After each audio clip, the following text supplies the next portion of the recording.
either horsehair or hair locks to decorate it, some shells and feathers.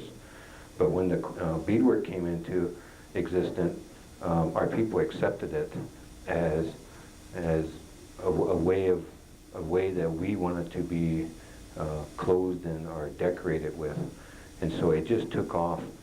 And when there wasn't enough leather to bead on, and basically it happened when we were put on reservations, they had these Army issued tents that had canvas. Also they gave us teepees that were made out of canvas. We started to cut the canvas off and started to bead on the canvas. So you will see some of the older articles, and that's what we call the reservation period, were done on canvas. Also some of the ghost dance shirts, and a lot of people know a little history of that, where a big ghost dance reunion was going to go on at Wounded Knee, South Dakota, and then there was a massacre there. But a lot of those ghost dance shirts were made out of canvas. And so it was just the availability of leather or the hunting grounds were not there. And so some of the work does have canvas and the beadwork's on it. And we realized that we went through many years using that. And so it is acceptable. We all prefer the leather though. If you had to as a consumer, I would really search out the leather. But the canvas has a whole history in itself, and that history still goes on. And basically what it is just that we were not given that availability of leather, or we were too poor. So we had to use the canvas. And the canvas actually holds up very well. And we had to use what we had there. And now that has come back to us to where some of the artists who can afford, like the brain tan leather, which is very expensive for a deer hide, it could cost you probably $150, $180 for just a deer hide, which is a small hide. An elk hide could run up to $400, $500. A buffalo brain tan hide gets way up there. And so you have to invest some money into it other than your time. It requires some money. A lot of the collectors or ones who appreciate this art realize that, and they look at the price and they say, oh wow, that's a lot of money, but when I start tearing down the prices on this, I know I'm going to get an item that's going to last a very long time. And so it's something that I want to try to educate you on somewhat here today. And this is the first show we're going to do here in Chicago, and hopefully within a year we're going to try to do another show. And basically my purpose is I want to expose you to this type of work. And one of the problems that we have with artists, and you've probably all been to the Chicago powwow over there, or some of you heard about it, but they have a lot of arts and crafts booths. But one of the things is, as an Indian artist dealing with beadwork, you can't mass produce it. So a lot of our Indian artists don't get the opportunity to build up an inventory to take to a show. And so what happens is, some people say, well, I went over here and I didn't see very much beadwork. And the reason why is that it just, you have to sell it almost before you finish it to keep your family kind of going. And so what we have done at the teepee shop, and we're located in Rapid City, South Dakota, and we're located in the same building as the Sioux Indian Museum. And we said what we would like to do is, instead of having a retail outlet store, we think that's fine, but in order to go out there and represent you as an artist, we're going to have to go on the road with your pieces. And they're all for that. They said, yeah, my problem is I can't get an inventory going. To make a cradle board takes maybe 2 months to do a cradle board. It's just that much work, and you almost starve doing it, so you have to have money up front. And so anyhow, that's how we got here today. And we've been going on the road to Portland, Houston. I went down to Las Vegas, out to Connecticut, and this weekend we're here in Chicago, and we're trying to promote the Northern Plains work in the individual artists. All these items should have an artist name on there, if they don't, I could tell you off the top of my head who they are. And some of them enjoy what we're doing for them because they're saying, as long as we don't have to go on the road and spend our time and energy, and we can be back home working, and also we can stay in our environment. And so we said, sure, instead of 30 of you artists going out there, one or two of us will go out there and represent you, and hopefully in a good way. And so that's what's happening today anyhow. And as Steve mentioned earlier, I myself and my wife had done a show here some years ago, and I appreciate that exposure out here. It was very beneficial to our family, and I hope that the people that we're representing are going to be represented throughout the United States. I figure it's going to take us maybe 3 to 5 years to really cover the major cities out here in the United States, and we're also looking overseas to take this type of work over there and hopefully see if there is an interest in it, and we know there is, and so it's just a matter of our availability and time involved in this.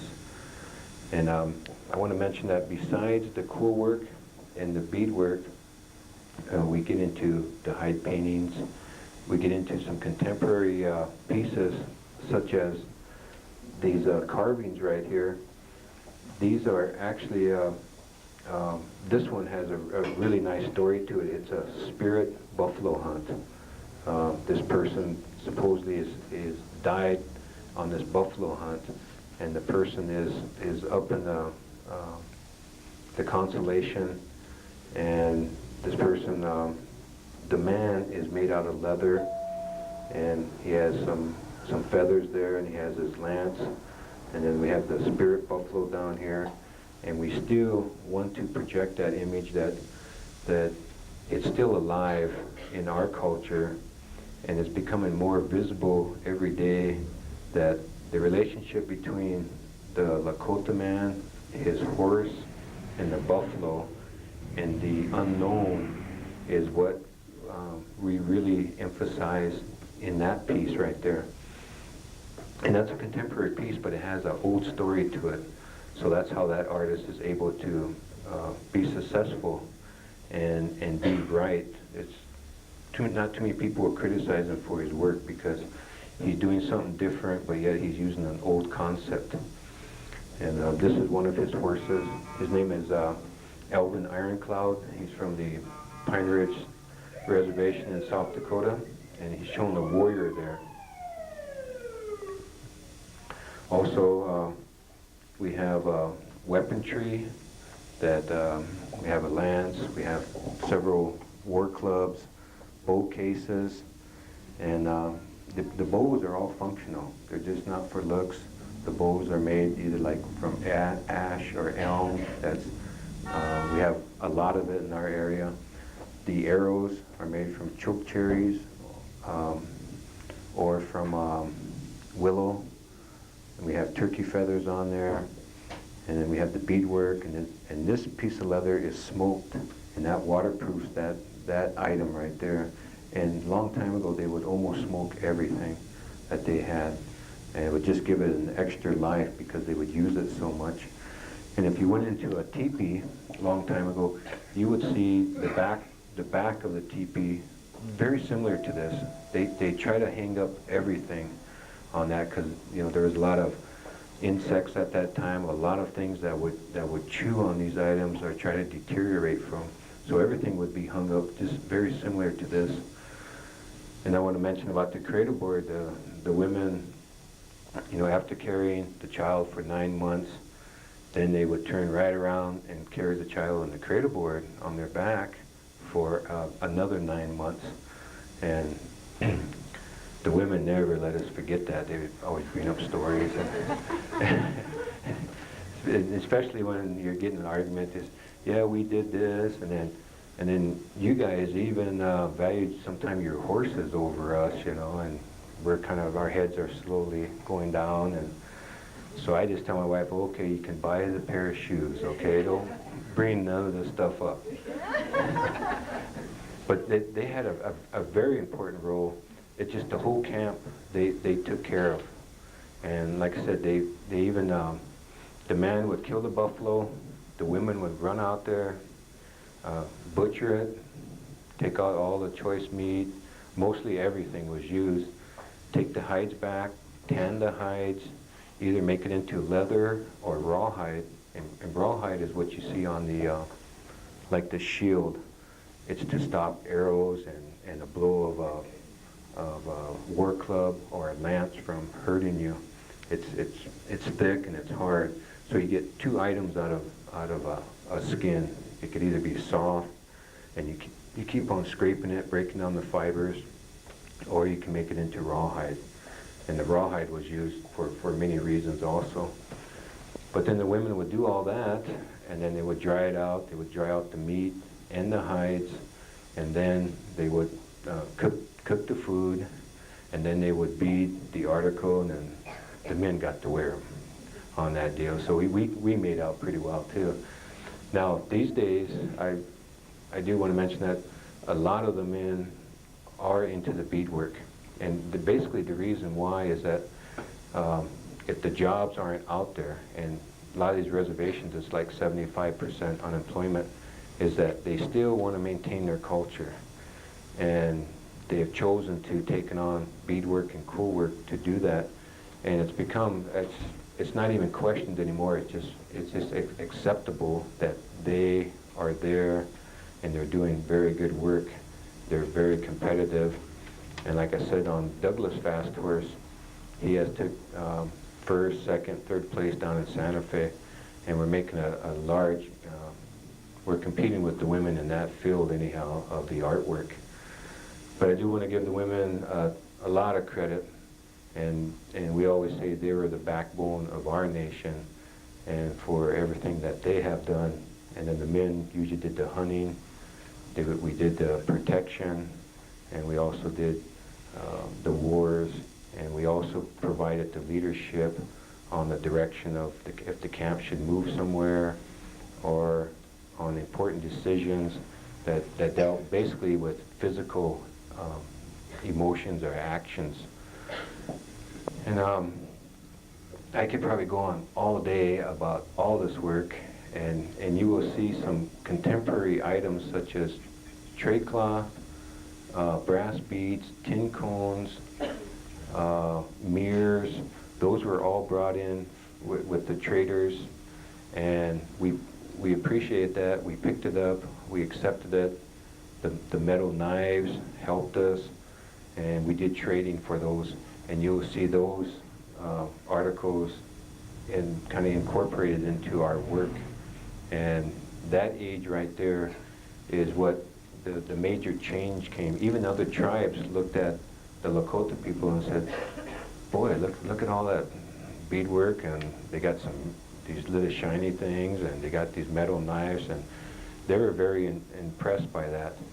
The same way the way that the horse came to our culture, it changed it so much that people noticed that, and they wanted that also.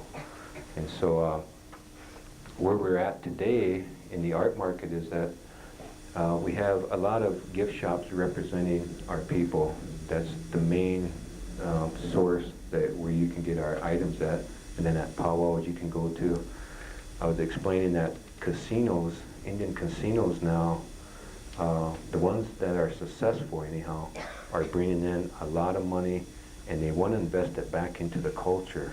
And so they're developing museums, cultural centers, gift shops, and that's helping out the individual artists, especially from their tribe.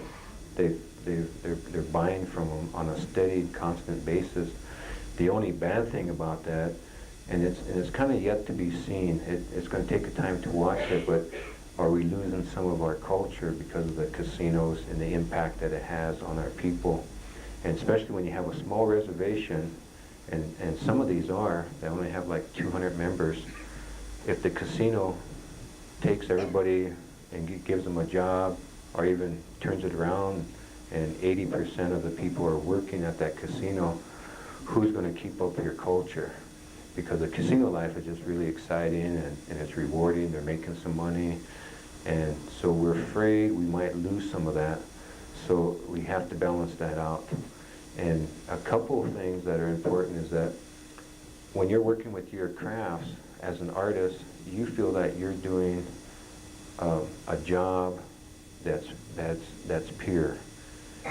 Hardly no other Indian person criticize another Indian person for doing their culture. But if you take a job, let's say working on computers or working for a corporation or whatever, somebody will say, you know, that's not you. That's not you as a Lakota or as a Navajo. Do you feel good about your job? And they say, well, yeah, it's a job and I like it. I said, well, me as an artist, I feel much better because I'm living my culture every day and I'm trying to promote it and live with it. So there's some small debates on what's right for you as a person dealing with your culture and your work. The other thing is with more money also coming into the tribes or more interest, they're bringing the buffalo back on the northern plains to the tribes. They have an organization back it's based out of Rapid City. It's called the Intertribal Bison Cooperative. They have 30 tribes now that their sole purpose is to bring the buffalo back as a pure industry and as a cultural it's even education for our own people because we didn't have the buffalo. We lost the buffalo there for a while. Is that they're bringing that back to the reservations. They want to build up the herds. They want to use the food because there's a lot of people that are still starving back there, and they want to use the byproducts to continue on with the arts and crafts. So I think somewhere down the road that impact is going to be a real positive one immediately and long range. At one time there was 60 million buffalo and it went down to possibly 35, and some people say 100, and now the census that they took a few years ago, it was 150,000 buffalo that are in the world right now, and they produce very rapidly, and so we're hoping that also in 3 to 5 years that it'll encourage our people, because no more can we say, well, we can't get the buffalo hides or we can't get the skulls, we can't get these items, because we're going to be able to obtain them and hopefully at a reasonable price from our own tribes who are setting up this program. So I want to tell you about that because I think that's exciting and it has a lot to do with the arts. A lot of the Northern Plains work does evolve around the buffalo. If it's not the use of the material, it's the theme of the buffalo, because we believe that when we were first born out of the Mother Earth here, that we had a companion that really took care of us, and that was the buffalo. And we just worshiped the buffalo in so many ways because it provided us with so many things that we always try to show that respect for that buffalo. And then we go to the eagle, who provides us with the feathers and the spirituality that we have. And then it's the horse, who gave us the mobility, and basically the men just really enjoyed the horse and what it done for us as a people. So those three animals are what you will see in some of this work also. And I don't have all day to go into all of this, but we are into all different types of media in the Northern Plains. The movie Dancing with Wolves came out and helped us and shown an interest. There's a lot of books. There's more movies going to be made about our people back there. And I think we're getting some good promotion out there. And we're hoping that we can kind of live up to that expectation and accept that challenge as artists and as a people, that if there's one way that we want to share something with you, it would be in the arts. We feel that by having a piece or owning a piece, by wearing a piece of our work, we are at least communicating in that media, and then hopefully they'll bring on a better relationship between our people. The Southwest has done a tremendous job with that, and they've had real good rapport all throughout the world, and we want to do or add our part to that market there. There's a lot of emphasis on us as a people because of our history, but now we want to expand on the arts and crafts, and basically that's kind of the backbone of why we were successful, because we knew how to make weapons, or we knew how to live off the land and do things properly. And now we're starting to kind of relive that again. And hopefully, if you get a chance to come out to the Plains area, I heard one person mention that I think God made the Midwest and man made the East and West Coast because of all the man-made things. But when you go out there, it's amazing. You can feel the creativity that happens with you, the long miles of the plains, and all of a sudden you come up to the Black Hills or to the Bighorns in Wyoming, and you're just amazed at what happens to you as a person. You don't want to leave the area, and you continuous to be creative in your own mind of what you can do out there.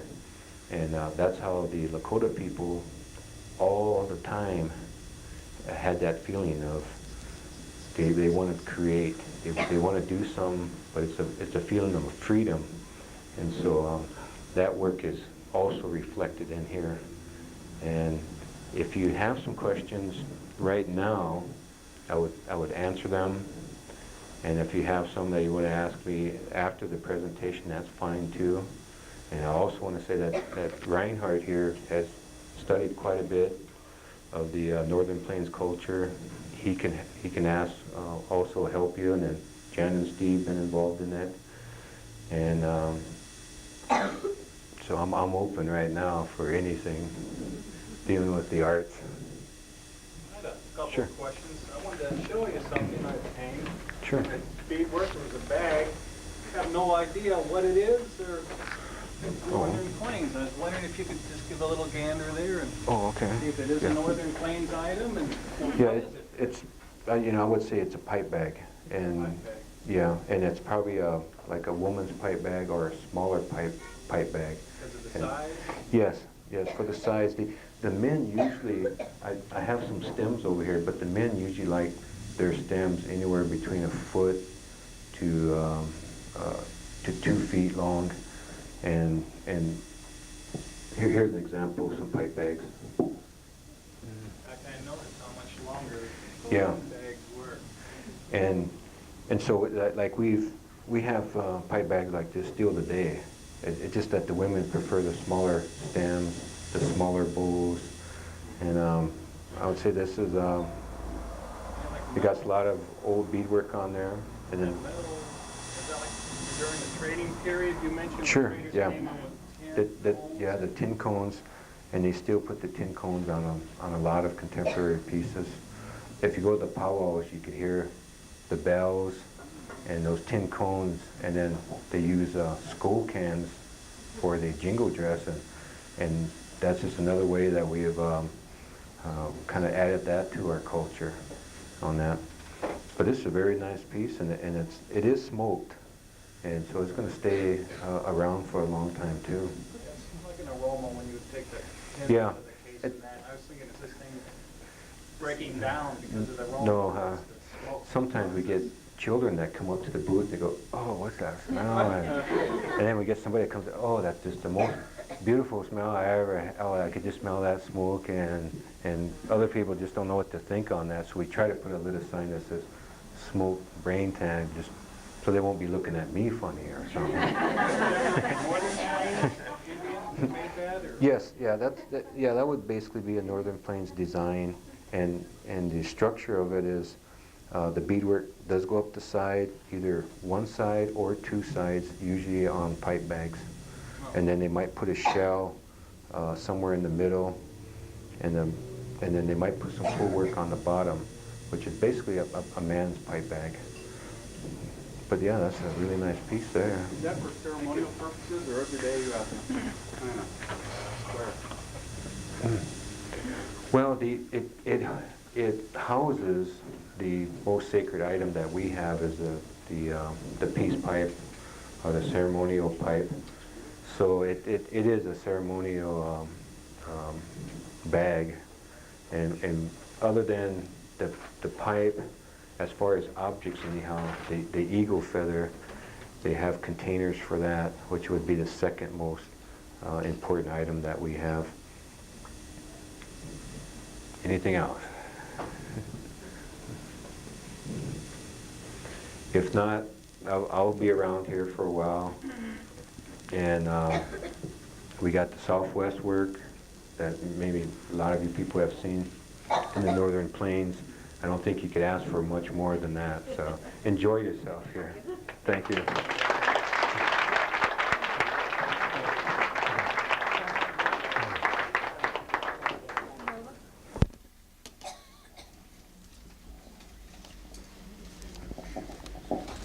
Very informative. I hope you all have enjoyed it. We really encourage you to look at the artwork that Melvin brought. He brought some astounding pieces. Most of them will be gone tomorrow. So if anything else, and he does have a wide price range, number one. Number two, at least you'll be able to witness some of the pieces. He's very easy to talk with, as you know. He'll be glad to discuss any piece that obviously if you have or if you see and if you have any questions.